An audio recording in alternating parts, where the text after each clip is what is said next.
Hello, friends. Roy here with Lifetime.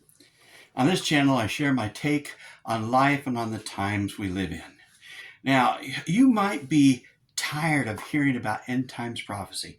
I don't blame you, especially since YouTube was full of prophets predicting Jesus' return in September, in October, before 2025, in January, and now before the end of 2025. They are playing the guessing game. We don't have to play that game with them. They have a problem, and that is that they are trying to make the book of Revelation say what it doesn't say. Jesus is coming, and God does detail where in Revelation that will happen. Our problem is, where in Revelation are we? The first thing we need to establish is the mistake of how Revelation is being interpreted, how it is being looked at.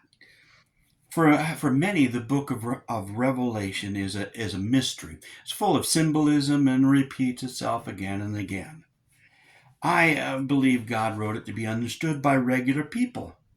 I believe He intended it to be looked at in the order that is written and taken literally, just like you would Matthew, Mark, Luke, or John. Unfortunately, many Bible scholars love mystery and believe God has revealed to them the mysteries, the deep mysteries of the book. The best of scholars try to make Revelation fit the rest of the Bible, but Revelation is God's final word, and it should be given that weight. The rest of prophetic scripture should be seen in the light of Revelation. So here we begin the beautiful yet frightening story of the return of the King.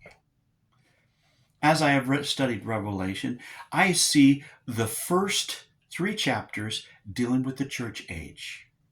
Then John is moved into the heavenly throne room where he witnesses the second movement of the play, or the symphony that God has written and is now conducting. The second movement is focused on a scroll with 7 seals. Now, as we see each of these seals being broken, one by one, we see conquest, then war, then famine, then plague. I have seen that these are acts of mankind against mankind. They culminate in tremendous destruction and in the rapture of the church. Is the rapture really there? Absolutely. And the only way it is not is if you scramble the book of Revelation, like so many have, taking everything out of order. It introduces us to the third movement of Revelation. I find it interesting that I have never heard anyone ask the question, what was in the scroll that so desperately needed opened? I believe the next 2 movements reveal what was in the scroll,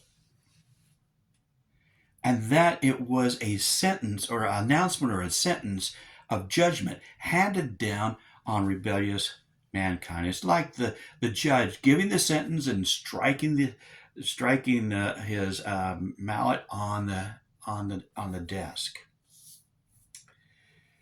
So what is the third movement? It's the beginning of God's wrath.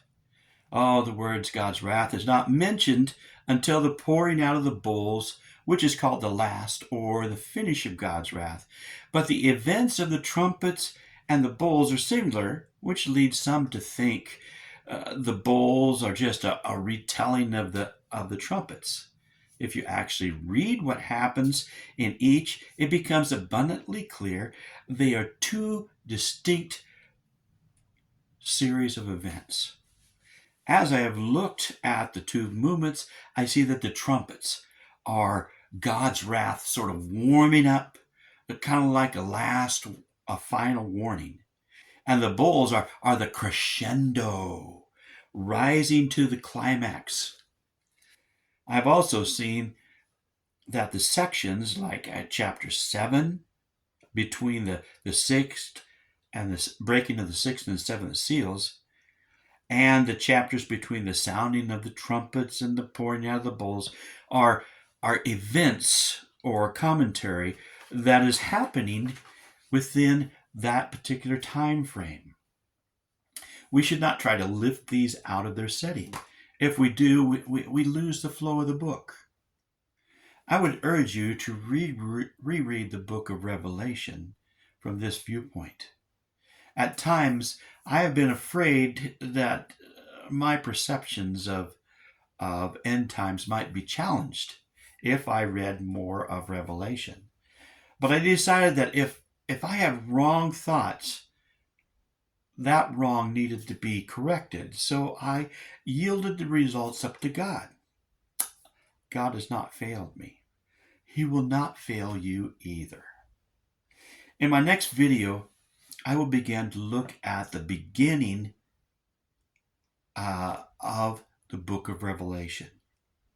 May God bless and keep you as you seek Him with all your heart. Thanks for listening.